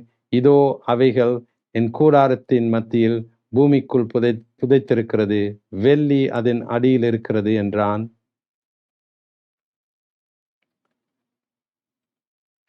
உடனே யோசுவா ஆட்களை அனுப்பினான். அவர்கள் கூடாரத்துக்கு ஓடினார்கள். அவனுடைய கூடாரத்தில் அது புதைந்திருந்தது, வெள்ளியும் அதன் கீழ் இருந்தது. அவைகளை கூடாரத்தின் மத்தியிலிருந்து எடுத்து யோசுவானிடத்திலும் இஸ்ரவேல் புத்திரர் எல்லோரிடத்திலும் கொண்டு வந்து கர்த்தருடைய சமூகத்தில் வைத்தார்கள். அப்பொழுது யோசுவாவும் இஸ்ரவேலர் எல்லோரும் கூட தேராகின் புத்திரனாகிய ஆகானையும் அந்த வெள்ளியையும் சால்வையையும் பொன் பாலத்தையும் அவன் குமாரரையும் குமாரத்திகளையும் அவன் மாடுகளையும் கழுதைகளையும் ஆடுகளையும் அவன் கூடாரத்தையும் அவனுக்குள்ள யாவையும் எடுத்து ஆகோர் பள்ளத்தாக்குக்கு கொண்டு போனார்கள். அங்கே யோசுவா, நீ எங்களை கலகம் பண்ணினது என்ன? இன்று கர்த்தர் உன்னை கலகம் பண்ணுவார் என்றான். அப்பொழுது இஸ்ரவேல் எல்லோரும் அவன் மேல் கல்லெறிந்து அவைகளை அக்கினியில் சுட்டெறிந்து கற்களினால் மூடி அவன் மேல் இந்நாள் வரைக்கும் இருக்கிற பெரிய கற்குவியலை குவித்தார்கள். இப்படியே கர்த்தர் தமது கோபத்தின் உக்கிரத்தை விட்டு மாறினார். ஆகையால் அவ்விடம் இந்நாள் வரைக்கும் ஆகோர் பள்ளத்தாக்கு எனப்படும். சரியா? மிகவும் பரிதாபமான ஒரு உண்மையான கதை. சரியா? இப்ப தேவன் ஏன் இப்படி ஒரு அகோரமான தீர்ப்பை கொடுத்தார் என்றால், பழைய ஏற்பாட்டிலே கிருபை இருக்கவில்லை, ஆனா கோட்பாடு இருந்தது. நல்லா புரிஞ்சுக்கொள்ளுங்க. சரியா? பழைய ஏற்பாட்டுல கோட்பாடு இருக்கு, புதிய ஏற்பாடுலையும் கோட்பாடுகள் இருக்கு. தேவனுடைய கோட்பாடுகளின் அடிப்படையிலே வாழ்வது மிகவும் அவசியம். இன்றைக்கு இப்படிப்பட்ட மிகவும் அகோரமான ஒரு நியாய தீர்ப்பு ஜனங்களுக்கு கிடைக்காததன் காரணம் என்னன்னா கிருபை. அந்த கிருபை யாரால் வந்தது என்றால் இயேசு கிறிஸ்துவினால். சரியா? அப்ப தேவன் கொடுத்த கோட்பாடு என்ன? எரிகோ பட்டணத்தை நீங்கள் மேற்கொள்ளும் போது அந்த பட்டணத்திலிருந்து ஒரு காரியத்தையும் கூட நீங்கள் எடுக்கக்கூடாது. அவை அனைத்தும் தேவனுக்காக அர்ப்பணிக்கப்பட்டது. அப்ப அந்த கோட்பாடை அவன் மீறினதினால் தேவன் அந்த தண்டனை கொடுக்க நேரிட்டு. அதுதான் சொல்றேன், கோட்பாடுகளுக்கு உணர்ச்சி இல்லை. கோட்பாடின் அடிப்படையில் செயல்படாத போது கிரியையிலே அதற்கு வேண்டிய தண்டனை அனுபவிக்க வேண்டும். ஆனா இன்றைக்கும் தேவன் கோட்பாடுகளை புதிய ஏற்பாட்டிலே வைத்திருக்கிறார். நல்லா கேட்டுக்கொள்ளுங்க. ஏன் அதை சொல்றேன்னா, அந்த கோட்பாடுகளை மீறும் போது, நல்லா கேட்டுக்கொள்ளுங்க, பழைய ஏற்பாட்டுல கோட்பாடு மீறினோ தேவன் அதற்குரியதான தண்டனையை கொடுத்து விட்டார். புதிய ஏற்பாட்டிலே நாங்கள் தேவன் வைத்திருக்கிற கோட்பாடுகளை மீறும் போது தேவன் தண்டிக்காவிட்டாலும் இருளின் ராஜ்யத்துக்கு வாசலை திறக்கிறோம். சரியா? தேவன் கிருபையை கொடுத்திருந்தாலும் புதிய ஏற்பாட்டிலே கோட்பாடுகளை நாங்கள் மீறும் போது அதற்குரிய பிரதிபலன் இருளின் ராஜ்யத்துக்கு அதிகாரம் கிடைக்கின்றது. அப்ப கோட்பாடுகளின் அடிப்படையிலே வாழ்வது மிகவும் அவசியம். ஏனென்றால் எல்லாம் தேவனுடைய வார்த்தையினாலே தாங்கப்பட்டிருக்கிறது. தேவனுடைய வார்த்தை கோட்பாடை கொடுக்கின்றது. கோட்பாடை நாங்கள் மீறுகின்ற நேரத்திலே அவருடைய வார்த்தை எங்களை தாங்க முடியாது. இது விளங்குது என்று நான் விசுவாசிக்கிறேன். அப்ப எந்த விதமான தர்க்க முறைகளோ தத்துவங்களோ மனித வாதங்களோ தர்க்க அறிவோ சத்தியத்தை மாற்றவே முடியாது. சரியா? சத்தியம் நிலைநிறுத்தப்பட்டிருக்கிறது, ஸ்திரப்படுத்தப்பட்டிருக்கிறது பரலோகத்திலே. அதனை யாராலும் மாற்ற முடியாது. எப்படிப்பட்ட தத்துவத்தை நீங்கள் கொண்டு வந்தாலும், தர்க்க முறைகளை கொண்டு வந்தாலும், வாதங்களை கொண்டு வந்தாலும், தேவன் நியமித்த கோட்பாடுகளை மாற்றவே முடியாது. நீங்கள் உலக ரீதியாக எவ்வளவுதான் படித்து பட்டங்களை பெற்றிருந்து எப்படிப்பட்ட தர்க்கங்களையும் வாதங்களையும் கொண்டு வந்தாலும் சத்தியத்தை ஒருவனாலும் மாற்ற முடியாது. தேவன் தம்முடைய வார்த்தையினாலே நியமித்த கோட்பாடுகளை ஒருவனாலும் மாற்ற முடியாது. அதனை மீறும் போது நீங்கள் எவ்வளவுதான் படித்து பட்டங்கள் பெற்றிருந்தாலும் இருளின் ராஜ்யத்தின் அதிகாரத்துக்கு ஆளாகி விடுவீர்கள். சரியா? இன்னைக்கு இளைய தலைமுறை அவர்கள் அதிகம் படித்தவர்களாய் இருப்பதினால் தேவனுடைய கோட்பாடுகளுக்கு கீழ்ப்படியாமல் தர்க்கங்களை கொண்டு வருகிறார்கள். இன்றைக்கு உலகம் இப்படிப்பட்ட அழிவின் சூழ்நிலைக்கு வந்திருப்பதன் காரணமே உலக ரீதியான ஞானத்தினால் மனுஷன் தேவனுடைய வார்த்தையின் கோட்பாடுகளுக்கு மீறியதன் நிமித்தமாக வார்த்தை உலகத்தை தாங்க முடியாத நிலைமைக்கு வந்துவிட்டது. இன்னைக்கு அதனால்தான் அவ்வளவு அழிவு. இருளின் ராஜ்யத்துக்கு உலகத்தின் மேல் அவ்வளவு அதிகாரம் இருப்பது தேவனுடைய வார்த்தை அதனை தாங்காமல் போயிருப்பதுதான் காரணம். ஏன் வார்த்தை தாங்காமல் இருக்கின்றது? கோட்பாடுகளை மீறுவது தேவன் கொடுத்து. அதனால் இருளின் ராஜ்யத்துக்கு அதிகாரம் உண்டு. அருமையான தேவ ஜனங்களே, தேவனுடைய பிள்ளைகளே, நான் உங்களுக்கு சொல்வது, இருளின் ராஜ்யத்துக்கு அதிகாரத்தை கொடுக்காதீர்கள். தேவனுடைய கோட்பாடுகளின் அடிப்படையிலே வாழ தீர்மானம் எடுங்க. தேவனுடைய கோட்பாடுகள் இந்த வசனத்திலே நம்மளுக்கு கொடுக்கப்பட்டிருக்கிறது. நான் சொல்றது விளங்குது என்று விசுவாசிக்கிறேன். சங்கீதம் 119 89வது வசனம். சங்கீதம் 119ஆம் அதிகாரம் 89வது வசனம். நல்லா கவனிங்க. கர்த்தாவே, உமது வசனம் என்றென்றைக்கும் வானங்களில் நிலைத்திருக்கிறது. கர்த்தாவே, உம்முடைய வசனம் எவ்வளவு நாள்? என்றென்றைக்கும் வானங்களிலே நிலைத்திருக்கிறது. சங்கீதம் 12ஆம் அதிகாரம் 6ஆம் வசனம். சங்கீதம் 12ஆம் அதிகாரம் 6ஆம் வசனத்தை வாசிப்போம். ஓ, thank you Lord. Thank you Holy Spirit. கர்த்தருடைய சொற்கள் மண் உலையில் 7 தரம் உருக்கி புடமிடப்பட்ட வெள்ளிக்கொப்பான சுத்த சொற்களாய் இருக்கின்றன. 7 தரம் மண் உலையில் உருக்கி புடமிடப்பட்ட, அப்ப அவ்வளவு பரிசுத்தமாக்கப்பட்டிருக்கிறது தேவனுடைய வசனம். சரியா? சுத்திகரிக்கப்பட்ட, அங்கீகரிக்கப்பட்ட, புடமிடப்பட்ட, நிலைநிறுத்தப்பட்ட வசனம்தான் தேவனுடைய வசனம். அதை யாராலும் மாற்றவே முடியாது. அதற்கு கீழ்ப்படியாமல், அதன் கோட்பாடுகளுக்கு கீழ்ப்படியாமல் நாங்கள் கிரியை செய்யும் போது கட்டாயமாய் இருளின் ராஜ்யத்துக்கு நாங்கள் வாசலை திறந்து விடுகிறோம். அப்ப அருமையான தேவ ஜனங்களே, தேவனுடைய கோட்பாடுகளுக்கு உங்களுடைய வாழ்க்கையை வரிசைப்படுத்தி கொள்ளுங்க, அலைன் பண்ணி கொள்ளுங்க. தேவனுடைய கோட்பாடுகளின் அடிப்படையிலே வாழுங்க, அவைகளை மீறாதீங்க. அப்பொழுது தேவனுடைய வார்த்தையின் வல்லமை உங்களுடைய வாழ்க்கையை தாங்கும். வசனம் உங்களை தாங்கும். அந்த வார்த்தையிலே வல்லமை உண்டு. அதைதான் ஒன்று பேதுரு 1ஆம் அதிகாரம் 3ஆம் வசனத்துல வாஸ்தவம். சர்வத்தையும் தம்முடைய வார்த்தையின் வல்லமையினாலே தாங்குகின்றார். அப்ப நம்ம கோட்பாடுகள், தேவனுடைய வசனத்தின் கோட்பாடுகளின் அடிப்படையிலே வாழும்போது தேவன் நம்மளை தாங்குவார். இருளின் ராஜ்யத்துக்கு எந்த விதமான அதிகாரம் இருக்காது. ஆனா பிசாசானவன் என்ன செய்வான்? உங்களை மிகவும் பிழையான இந்த கோட்பாடுகளுக்கு விலகி கிரியை செய்ய அவன் ஊந்துதல் செய்வான். இன்னைக்கு அநேக கிறிஸ்தவருடைய வாழ்க்கையிலே இந்த வசனத்தின் வல்லமை காணப்படாததற்கு காரணம் நாங்கள் கோட்பாடுகளுக்கு விலகி இருப்பது. அதை பிசாசனும் மிகவும் தந்திரமாக செய்வான். சரியா? அதுக்கு நாங்க மிகவும் கவனமா இருக்க வேண்டும். அப்பொழுது நம்முடைய பாதுகாப்பை இழந்து போகிறோம். அப்ப இதை வச்சு நம்ம யாரு தேவனுடைய ராஜ்யத்திலே ஞானிகள், யாரு அஞ்ஞானிகளாய் இருக்கிறார்கள் என்பதை கண்டுகொள்ளலாம்.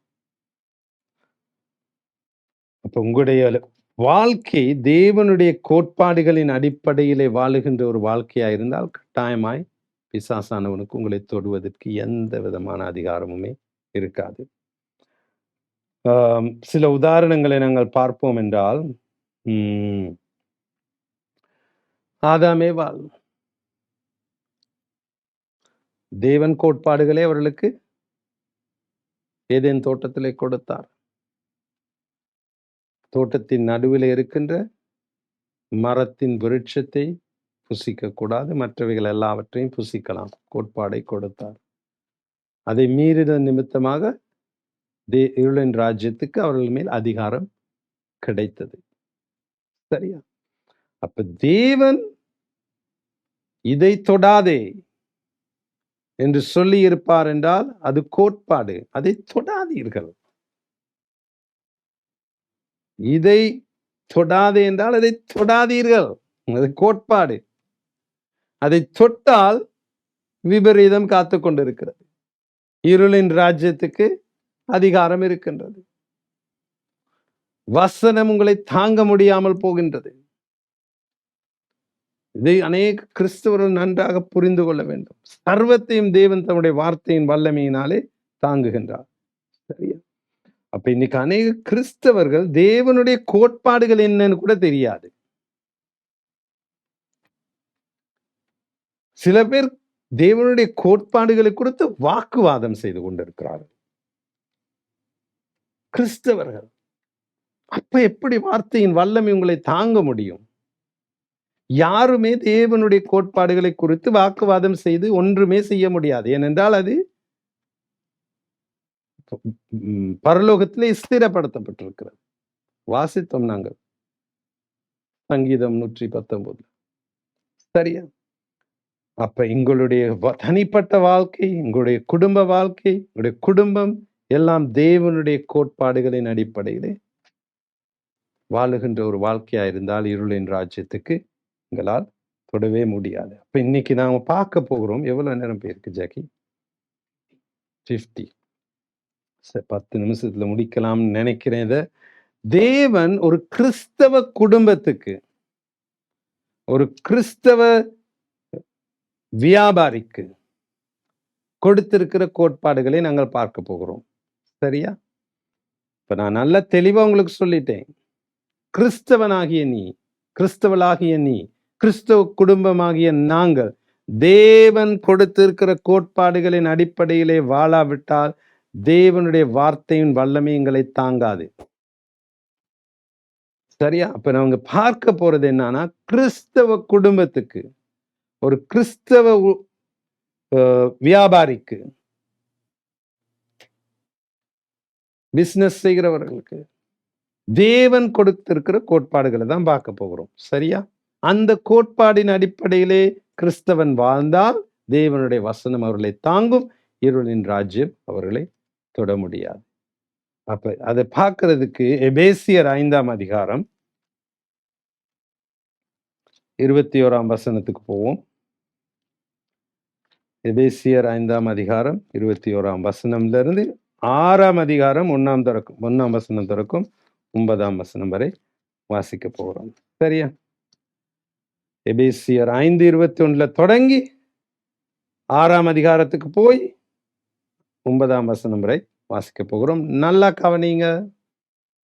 வேத குறிப்பை எழுதி கொள்ளுங்க, திரும்பவும் வாசித்து பாருங்க. இப்ப இன்னும் அதிகமாய் பரிசுத்த ஆவியானவர் உங்களுக்கு கூட இடைப்பட்டு பேசுவார். தேவ பயத்தோட ஒருவருக்கொருவர் கீழ்ப்படிந்திருங்கள். கோட்பாடு கிறிஸ்தவ குடும்பத்துக்கு. கணவன் மனைவி தேவ பயத்தோட ஒருவருக்கொருவர் கீழ்ப்படிந்திருங்கள். கணவன் மனைவிக்கு கீழ்ப்படிங்க, மனைவி கணவனுக்கு கீழ்ப்படிங்க. ஏன்? தேவ பயத்தினால. கணவன் சரியில்லாட்டியும் கீழ்ப்படிங்க. ஏன்? தேவ பயத்தினால. மனைவி சரியில்லாட்டியும் கீழ்ப்படிங்க. ஒரு யாருமே சம்பூரணமானவர்கள் இல்ல. பெர்ஃபெக்ட் ஆனவங்க யாருமே இல்ல. ஏதாவது ஒரு குறை இருக்க போகுது உங்களோட கணவன்ல. மனைவியில ஏதாவது ஒரு குறை இருக்க போகுது. இந்த குறை சரியாகிற வரைக்கும் நான் கீழ்ப்படிய மாட்டேன். அப்படின்னா கீழ்ப்படியவே முடியாது. இன்றைக்கு பெர்ஃபெக்டான சம்பூரணமான கணவன் மனைவியே இல்ல. அப்ப வசனம் சொல்லுது, ஏன் உன்னுடைய மனைவிக்கு நீ கீழ்ப்படியணும்? தேவ பக்தினால. பெர்ஃபெக்ட் அவங்க சம்பூர்ணமானவங்கனால அல்ல, தேவ பக்தியினால. மனைவி ஏன் கணவனுக்கு கீழ்ப்படியணும்? தேவ பக்தியினால. தேவ பக்தி இருந்தா இதை செய்யுங்க. அடுத்தது பார்ப்போம். அது கோட்பாடு. கோட்பாடு மீறினோம்னா பிரதிபலன்களை நாங்கள் சந்திக்க போகிறோம். தேவனுடைய வார்த்தையின் வல்லமை எங்களை தாங்காது. சரியா? 22வது வசனத்துக்கு போவோம். மனைவிகளே, கர்த்தருக்கு கீழ்ப்படிந்திருக்கிறது போல உங்கள் நல்லவேளை சொந்த புருஷன் சொந்ததை நல்லவேளை ஆண்டவர் தெளிவா போட்டாரு. உங்கள் சொந்த புருஷருக்கு கீழ்ப்படியுங்கள். இல்லாட்டி உலகத்துல ஊர்ல இருக்க எல்லா புருஷனுக்கு கீழ்ப்படிந்து சொந்த புருஷனுக்கு கீழ்ப்படிய மாட்டாங்க. அப்ப இது கோட்பாடு. மனைவிகளை நல்லா கேட்டுக்கொள்ளுங்க. கர்த்தருக்கு பயந்தா மாத்திரம் போதாது. இன்னைக்கு அநேக மனைவிமார்கள் கர்த்தருக்கு பயம், ஆனா புருஷனுக்கு கீழ்ப்படுகிறது. அந்த கர்த்தருக்குரிய பயத்துல எந்த விதமான பிரயோஜனமே இல்லை. மனைவிகளே, கர்த்தருக்கு கீழ்ப்படிந்திருக்கிறது போல உங்கள் சொந்த புருஷருக்கு கீழ்ப்படியுங்க. இதை செய்யலாமா செய்யக்கூடாதுன்னா வாக்குவாதம் பண்ணிக்கிட்டு இருக்க முடியாது. கோட்பாடு. அது எப்படி பாஸ்ட் அப்படி செய்ய முடியும்? இந்த மனுஷனை உங்களுக்கு இந்த மனுஷனை தெரியாது. இந்த மனுஷனை பத்தி எனக்கும் தெரியாது, உங்களுக்கும் தெரியாது. ஆனா ஆண்டவருக்கு தெரியும். கீழ்ப்படியுங்க. கோட்பாடு நான் சொன்னேன். தர்க்கங்கள், வாக்குவாதங்கள் கோட்பாடுக்கு எதிராக சரிப்பட்டு வராது. கீழ்ப்படிதல் தான் அவசியம். கிறிஸ்து சபைக்கு தலையா இருக்கிறது போல புருஷனும் மனைவிக்கு தலையாய் இருக்கிறான். அவரே சரீரத்திற்கும் இரட்சகராய் இருக்கிறார். ஆண்டவர் கணவன் தான் குடும்பத்தின் தலைவன் நியமித்தார். அது அந்த கோட்பாடை யாராலையும் மாற்றவே முடியாது. அது எப்படி பாஸ்டர்? இன்னைக்கு பெண்கள் தங்களுடைய சுதந்திரத்துக்காக போராடுகிறார்கள். போராடுறதுல பிரச்சனை இல்லை. ஆனா தேவனுடைய கோட்பாடை மீறாதீங்க. தேவனுடைய கோட்பாடை மீறும் போது வசனம் உங்களை தாங்குவதற்கு வல்லமை இல்லை. இருளின் ராஜ்யத்துக்கு குடும்பத்துல வாசல் திறக்கப்படுது. அடுத்த வசனத்தை பார்ப்போம். இப்ப நான் ஒரு கிறிஸ்தவ குடும்பத்துக்கு இருக்கிற தேவன் கொடுத்திருக்கிற கோட்பாடுகளை காண்பிக்கிறேன். அநேக கோட்பாடுகள் இருக்கின்றது. அப்ப வசனத்தை நாங்க வாசிக்க தேவனுடைய கோட்பாடுகளை காணும்போது எழுதி கீழ்ப்படியணும். அப்ப இருளின் ராஜ்யத்திற்கு நம்மளுக்கு வாழ்க்கையிலே அதிகாரம் இல்லை. ஆகையால் சபையானது கிறிஸ்துவுக்கு கீழ்ப்படுகிறது போல மனைவிகளும் தங்கள் திரும்பவும் சொந்தத்தை போட்டிருக்கார் ஆண்டவர், புருஷர்களுக்கு எந்த காரியத்திலையும் கீழ்ப்படிந்திருக்க வேண்டும். அங்கே தேவன் சொல்லல தங்கள் சொந்த நல்ல புருஷர்களுக்கு தேவன் போடல. அப்ப தேவனுடைய கோட்பாடு என்ன? புருஷருக்கு கீழ்ப்படிங்க. ஆனா சில காரியங்களை நாங்க கேஸ் பை கேஸா தான் பார்க்கணும். சரியா? ஆனா தேவனுடைய கோட்பாடு இது. இந்த கோட்பாடை நீங்கள் மீறணும்னா அதற்கு சரியான ஒரு காரணம் அவசியம். சரியா? தேவனுடைய கோட்பாடை நீங்கள் மீறுகிறீர்கள் என்றால் அதற்கு அந்த மீறுவதற்கு நீங்கள் தேவனுக்கு முன்பதாக சரியான ஒரு காரணத்தை காண்பிக்க வேண்டும். இல்லாவிட்டால் நீங்கள் மீறும் போது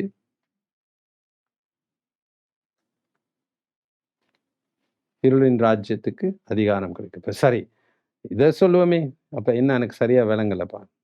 மனைவிகளே தங்கள் சொந்த புருஷருக்கு எந்த காரியத்திலும் கீழ்ப்படிந்திருக்க வேண்டும். ஒரு கணவன் இதை எடுத்துக்கிட்டு நீ என்னோட உட்காந்து குடி அப்படின்னா குடிக்க போறீங்களா? எல்லாத்தானே. அப்ப சில காரியங்கள் இருக்கின்றது, நீங்கள் கீழ்ப்படிய முடியாது. தான் நான் சொன்னேன். சில சில நியாயமான காரியங்களை தேவனுக்கு முன்பதாக நீங்கள் ஒப்புவிக்கும்போது இந்த கோட்பாடுகளுக்கு கீழ்ப்படியாமல் போகலாம். ஆனா சரியான காரியத்தை நீங்கள் காண்பிக்க வேண்டும். இதைத்தான் நான் சொன்னேன், கேஸ் பை கேஸா எடுக்கும். இல்லாட்டி இந்த வார்த்தையை எடுத்துக்கிட்டு பாஸ்டர் ராஜா சொன்னாரு, எந்த காரியத்திலையும் கீழ்ப்படின நீ பக்கம்தான் என்னோட குடி அப்படின்னு இருப்பாங்க சில புருஷர்மார். சார் 25வது வசனம், புருஷர்களே உங்கள் மனைவிகளில் அன்பு கூறுங்கள், அப்படியே கிறிஸ்துவும் சபையில் அன்பு கூர்ந்து. அப்ப புருஷர்களே உங்கள் மனைவிகள் நல்லா இருக்கும் போது அன்பு கூறுங்கள் அப்படின்னு வசனம் சொல்லுது. எந்த சூழ்நிலையிலும் அன்பு கூறுங்கள். சரியா? இதெல்லாம் கோட்பாடுகள், ஒரு கிறிஸ்தவ குடும்பத்துக்கு கோட்பாடுகள். 27வது வசனம்,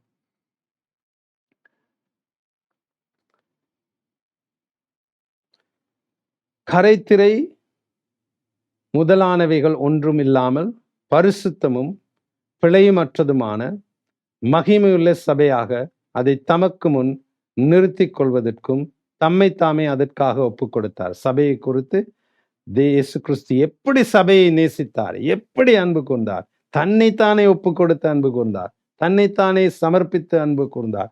அதைதான் வசனம் சொல்ல. அப்படி உங்கள் மனைவிகள் மேல் அன்பு கூறுங்கள் புருஷர்களை. 28வது, அப்படியே புருஷர்களும் தங்கள் மனைவிகளை தங்கள் சொந்த சரீரங்களாக பாவித்து அவர்களில் அன்பு கூற வேண்டும். தன் மனைவியில் அன்பு கூறுகிறவன் தன்னில் தான் அன்பு கூறுகிறான். அப்ப இன்னைக்கு ஒரு காரியத்தை நான் சொல்லி முடிக்கிறேன். இன்னைக்கு ஒரு கணவன் ஒரு மனைவியை அடிக்கிறார் என்றால், துன்புறுத்துகிறார் என்றால், அதற்கு அர்த்தம் என்னன்னா தன்னைத்தானே அவர் வெறுக்கிறார். சரியா? தன்னைத்தானே வெறுக்கிற ஒரு கணவன் கட்டாயமாய் மனைவியை அடிக்கிறவராய் இருப்பார், மனைவியை துன்புறுத்துகிறவராய் இருப்பார். அவருக்கு உள்ளான ஆத்மாவுக்களே சுகம் அவசியம். உள்ளாக இருக்கும் ஆத்மாக்களில் இருக்கும் காயங்கள் சுகமாவது அவசியம். தன்னைத்தானே வெறுக்கிற ஒரு கணவன் தான் மனைவியை அடிக்கிறவராய் இருப்பார், துன்புறுத்துகிறவராய் இருப்பார். 29வது வசனம், தன் சொந்த மாம்சத்தை பகைத்தவன் ஒருவனுமே இல்லையே, கர்த்தர் சபையை போஷித்து காப்பாற்றுகிறது போல ஒவ்வொருவரும் தன் மாம்சத்தை போஷித்து காப்பாற்றுகிறான். நாம் அவருடைய சரீரத்தின் அவயவங்களாயும் அவருடைய மாம்சத்திற்கும் அவருடைய எலும்புகளுக்கும் உரியவர்களாயும் இருக்கிறோம். இதன் நிமித்தம் மனுஷன் தன் தகப்பனையும் தன் தாயையும் விட்டு தன் மனைவியுடன் இசைந்து இருவரும் ஒரே மாம்சமாயிருப்பார்கள். இந்த ரகசியம் பெரியது. நான் கிறிஸ்துவை பற்றியும் சபையை பற்றியும் சொல்லுகிறேன். எப்படியும் உங்களிலும் அவனவன் தன்னிடத்தில் அன்பு கூறுவது போல தன் மனைவியினிடத்திலும் அன்பு கூற கடவன், மனைவியும் புருஷனிடத்தில் பயபக்தியாய் இருக்க கடவுள். இதெல்லாம் கோட்பாடுகள், கிறிஸ்தவ குடும்பத்துக்கு தேவன் கொடுத்திருக்கிற கோட்பாடுகள். இந்த கோட்பாடுகளை கிறிஸ்தவ குடும்பம் கீழ்ப்படியாமல் போகும்போது தேவனுடைய வார்த்தையின் வல்லமை அந்த குடும்பத்தை தாங்க முடியாது. அது மாத்திரமல்ல, இருளின் ராஜ்யத்துக்கு அதிகாரத்தையும் கொடுத்து விடுகிறோம். கோட்பாடுகளை மீறும் போது அதன் பிரதிபலன்களுக்கு நாங்கள் முகம் கொடுக்க நேரிடும். இன்னைக்கு அநேக கிறிஸ்தவ குடும்பத்திலே இந்த கோட்பாடுகள் கையாளப்படுவதில்லை. அதனாலதான் ஆவிக்குரிய யுத்தம் ஆரம்பிக்கிறது. சரி, அதை நான் காண்பிக்கிறேன் உங்களுக்கு. அடுத்த வசனத்தை பார்ப்போம் ஜாக்கி. பிள்ளைகளே உங்கள் பெற்றோர்களுக்கு கர்த்தருக்குள் கீழ்ப்படியுங்கள், இது நியாயம். அப்ப பிள்ளைகளுக்கு கொடுக்கிற கோட்பாடு கர்த்தருக்குள் கீழ்ப்படியுங்கள். அந்த வார்த்தை மிக முக்கியம், கர்த்தருக்குள் கீழ்ப்படியுங்கள். ஏன்னா இன்னைக்கு சில தகப்பன்மார் கர்த்தருக்கு பயந்தவர் இல்லை. நான் மகனை கூட்டி போய் சிகரெட் வாங்கிட்டு வாரேண்டு, சாராய கடைக்கு போய் ஒரு போத்தலை வாங்கிட்டு வா, அதுக்கு கீழ்ப்படிய வேண்டிய அவசியம் இல்லை. அதுதான் கர்த்தருக்குள் கீழ்ப்படியுங்கள் என்று போட்டிருக்கு. சரியா? பிள்ளைகளே உங்கள் பெற்றோருக்கு கர்த்தருக்குள் கீழ்ப்படியுங்கள், இது நியாயம். அப்ப பிள்ளைகள் பெற்றோருக்கு கீழ்ப்படுகிறது மிகவும் முக்கியம். கோட்பாடு. அடுத்த வசனம், உனக்கு நன்மை உண்டாயிருப்பதற்கும் பூமியிலே உன் வாழ்நாள் நீடித்திருப்பதற்கும். அப்ப அந்த கோட்பாடை கீழ்ப்படியும் போது கிடைக்கின்ற பிரதிபலன் இதுதான். நன்மை உண்டாயிருக்கும். பூமியிலே நாட்கள் நீடித்திருக்க பிள்ளைகளே, உங்கள் பெற்றோர்களுக்கு கீழ்ப்படிந்திருங்கள். உன் தகப்பனையும் உன் தாயும் கனம் பண்ணுவாயாக என்பதே வாக்குத்தத்தமுள்ள முதலாம் கற்பனையாய் இருக்கிறது. கனம் பண்ணணும். கோட்பாடு பெற்றோர்களை. பிதாக்களே, நீங்களும் உங்கள் பிள்ளைகளை கோபப்படுத்தாமல், இன்னொரு கோட்பாடு பிதாக்களுக்கு, அப்பா அம்மாருக்கு, உங்களுடைய பிள்ளைகளை கோபப்படுத்தாதீங்க. கர்த்தருக்கேற்ற சிக்ஷையிலும் போதனையிலும் அவர்களை வளர்ப்பீர்கள். கோபப்பட்டு அடி பின்னாம தேவனுக்கேற்ற சிக்ஷையிலும் தேவனுக்கேற்ற போதனையிலும் அவர்களை வளர்ப்பீர்கள். உங்களுடைய பிள்ளை பிழை செய்யும் போது உட்கார வைத்து கர்த்தருடைய சிக்ஷையும் போதனையும் கொடுக்கணும். மற்றபடி கோபப்படுத்தாம அடி போடாம அடிச்சு, நீங்க ஒரு பிள்ளை, நான் அது வேற பக்கம் போகுது இந்த ஸ்டடிஸ், முடியமான அளவு கட்டுப்படுத்த பார்க்கிறேன். இதை சொல்றேன். ஒரு பிழை செய்யும் போது சில பெற்றோர்கள் நல்லா கம்பெடுத்து அடிச்சுட்டு எதற்காக அடிக்கிறேன்னு கூட சொல்ல மாட்டாங்க. எதை எப்படி செய்யணும் கூட சொல்ல மாட்டாங்க. நல்லா அடியை போட்டு பாட்டுக்கு போயிடுவாங்க. அதை விட மிகவும் மேன்மையானது என்னன்னா, அந்த பிள்ளை உட்கார வச்சு கர்த்தருக்கேற்ற சிக்ஷை, வேதத்தின் அடிப்படையிலான போதனையை கொடுத்து, இது நீ செஞ்சது இது பிழை, இது நீ இப்படி செஞ்சிருக்க கூடாது, அதனால இன்னைக்கு கார்ட்டூன் இல்லை. அடி போட்டுட்டு ஒன்றும் பேசாம போறதை விட அது மேன்மையான முறை. சரியா? அப்ப நீங்க அதற்குரிய தண்டனையும் கொடுக்கிறீர்கள், அதற்குரியான போதனையும் கொடுக்கிறீர்கள். அப்ப அந்த பிள்ளைக்கு தெரியும், நான் செஞ்ச பிழை இது, இதை நான் இப்படி செஞ்சிருக்க கூடாது, இப்படிதான் நான் அதை செய்யணும், அதனால எனக்கு கிடைச்ச தண்டனை தான் இது. அப்ப அந்த பிள்ளைக்கு மிகவும் தெளிவு. இல்லாவிட்டால் அந்த பிள்ளை உங்களோட கூட வைராக்கியமும் கோபத்திலும் வளரும். சரியா? அதுதான் பிள்ளைகளை கோபப்படுத்தாமல் கர்த்தருக்கேற்ற சிக்ஷையிலும் போதனையிலும் அவர்களை வளர்ப்பீர்களா. இது சைல்ட் சைக்காலஜி, ரொம்ப முக்கியம். எபேசியர் 5ஆம் வசனம், 6ஆம் அதிகாரம் 5ஆம் வசனம், இதெல்லாம் கோட்பாடுகள் ஒரு கிறிஸ்தவ குடும்பத்துக்கு. இப்ப நம்ம வாங்குறோம், ஒரு வேலை செய்பவர்களும் வேலை கொடுப்பவர்களும், முதலாளிகளும் வேலை செய்பவர்களுக்கும் வாரோம். வேலைக்காரரே, நீங்கள் கிறிஸ்துவுக்கு கீழ்ப்படிந்திருக்கிறது போல சரீரத்தின்படி உங்கள் எஜன்மான்களாய் இருக்கிறவர்களுக்கு பயத்தோடும் நடுக்கத்தோடும் கபடற்ற மனதோடும் கீழ்ப்படியுங்கள். இன்னொரு கோட்பாடு வேலை செய்கிறவர்களுக்கு, ஆபீஸ்ல வேலை செய்யறவங்களுக்கு. 6வது வசனம், மனுஷருக்கு பிரியமாய் இருக்க விரும்புகிறவர்களாக பார்வைக்கு ஊழியம் செய்யாமல் கிறிஸ்துவின் ஊழியக்காரராக மனப்பூர்வமாய் தேவனுடைய சித்தத்தின்படி செய்யுங்கள். இன்னொரு கோட்பாடு வேலை செய்யறவங்களுக்கு ஆபீஸ்ல. அடிமையானவனானாலும் சுயாதீனம் உள்ளவனானாலும் அவனவன் செய்கிற நன்மையின்படியே கர்த்தரிடத்தில் பலனை அடைவான் என்று அறிந்து மனுஷருக்கென்று ஊழியம் செய்யாமல் கர்த்தருக்கென்று நல் மனதோடு ஊழியம் செய்யுங்கள்.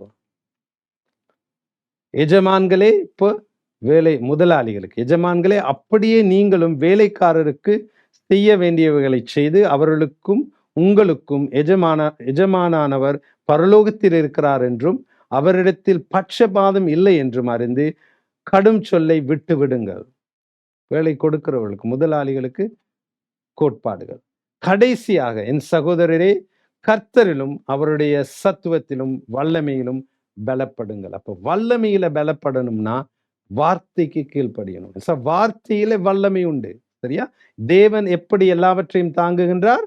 தம்முடைய வார்த்தையின் வல்லமையினாலே.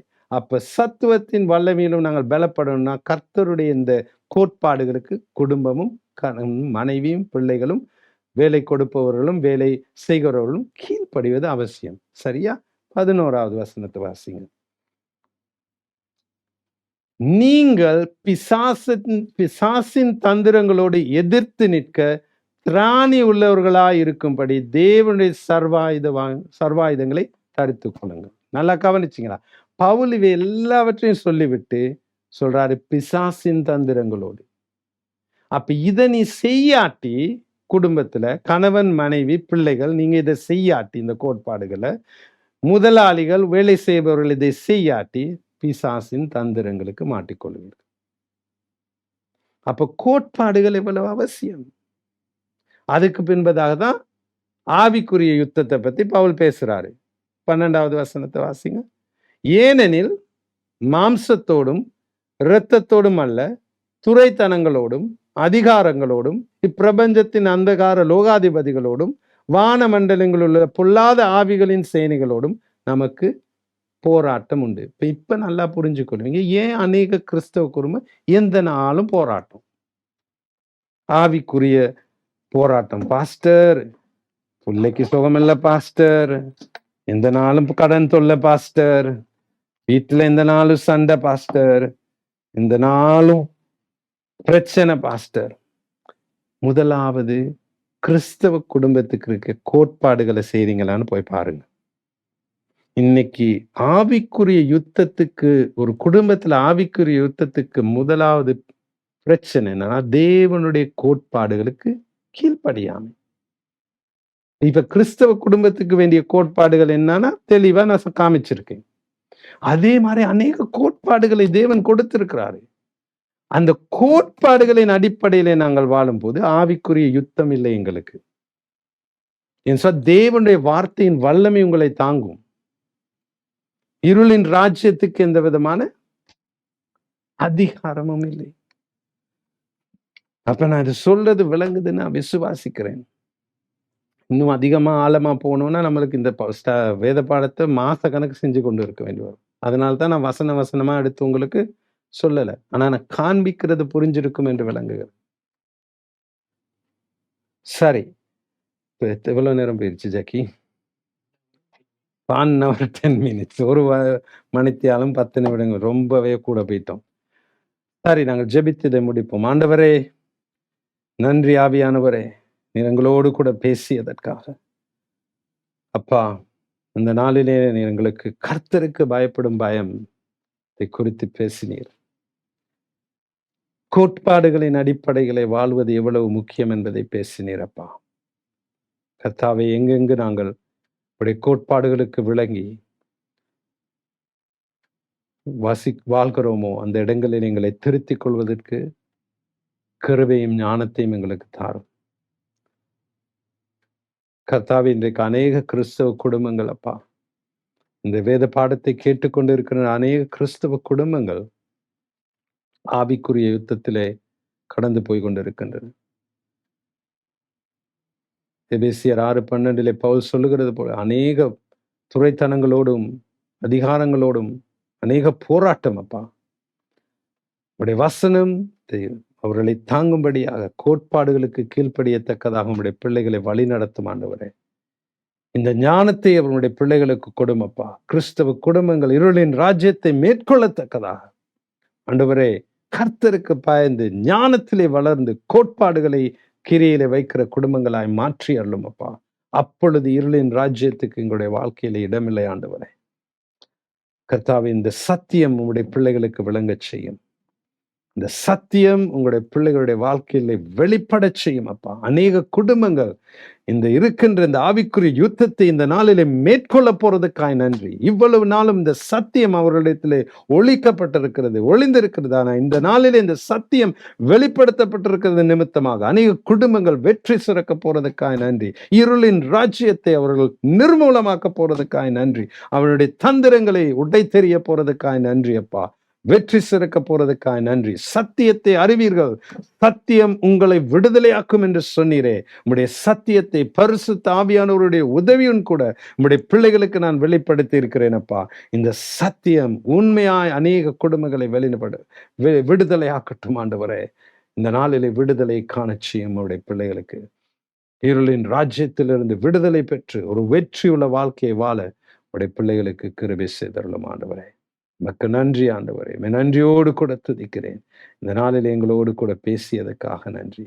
எல்லா துதியும், எல்லா கனமும், எல்லா மகிமையும், எல்லா ஸ்தோத்திரங்களும் உம்முடைய நாமத்துக்கு மாத்திரமே. இயேசு கிறிஸ்துவின் வல்லமையுள்ள நாமத்தினால் இவைகளை கேட்டுக்கொள்கிறேன் பரமபிதாவே, ஆமென்.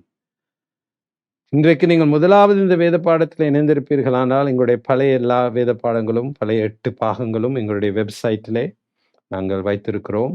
நீங்கள் இலவசமாய் போய் அவைகளை பார்த்து கற்றுக்கொள்ளலாம். இன்னும் இன்னும் அது மாத்திரமல்ல, பழைய அநேக தமிழ் வேத பாடங்கள் அது எங்கள் வெப்சைட்டில் இருக்கிறது. வெப்சைட்டுக்குரிய அந்த லிங்க் திரையின் கீழே வரும். நீங்கள் போய் ஃபாதர்ஸ் ஹவுஸுடைய வெப்சைட்டில் பார்த்து இந்த வேத பாடங்களை இன்னும் தெளிவாய் நேரம் எடுத்து கற்றுக்கொள்ளலாம். அது மாத்திரமல்ல, கோயில் சபைக்கு போகாத, இந்த சபைக்கும் சேர்ந்திருக்காத யாராவது இந்த வேத பாடத்தை பார்த்து கொண்டிருக்கிறீர்களானால், நான் உங்களை அன்போடு கூட எங்களுடைய ஞாயிறு ஆராதனைக்கு வரவேற்கிறேன். ஒவ்வொரு ஞாயிற்றுக்கிழமையும் 7:30 மணிக்கு திரையின் கீழே வருகின்ற விலாசத்திலே எங்களுடைய ஞாயிறு ஆராதனை நடைபெறும். தமிழ் சிங்கள ஆராதனை ஒன்றாய் நடைபெறும். பாருங்கள், நீங்கள் ஒரு சபைக்கு போகாதவர்களாய் இருப்பீர்களானால், இயேசு கிறிஸ்துவை குறித்து அறியாதவர்களாய் இந்த நாளிலே தற்செயலாய் இந்த வேத பாடத்தை பார்க்கிறீர்கள் என்றால், பாருங்கள், இயேசு கிறிஸ்துவை குறித்து இன்னும் அதிகமாக அறிந்து கொள்ளுங்கள். தேவன் இயேசு கிறிஸ்து ஒரு நாளும் ஒரு சமயத்தை ஸ்தாபிக்க வரவில்லை. அவர் உங்களோடு கூட ஒரு தனிப்பட்ட தொடர்பை ஏற்படுத்தி கொள்ள தான் வந்தார். அப்ப இயேசு கிறிஸ்துவை இன்னும் அறிய அறிய தேவனை குறித்து, இந்த உண்மையான தேவனை குறித்து இன்னும் அதிகமாக அறிந்து ஆசீர்வாதமான ஒரு வாழ்க்கையை வாழுவீர்கள். இப்ப ஞாயிற்றுக்கிழமை உங்களை நான் சந்திக்க விரும்புகிறேன். வாருங்கள், தேவனை நமஸ்கரித்து துதித்து மகிமைப்படுத்தி அவருடைய வசனத்தை கேட்டு நம்முடைய வல்லமையை அனுபவித்து அற்புதங்களையும் அடையாளங்களையும் அதிசயம் காண்போம். தேவனுக்கு மகிமை செலுத்துவோம். கர்த்தர் தாமே உங்களை ஆசீர்வதிப்பாராக. இந்த வரப்போகிற கிழமை உங்களுக்கு ஆசீர்வாதமாக அமையும்படி நான் கர்த்தரிடத்தில் வேண்டிக் கொள்கிறேன். நன்றி.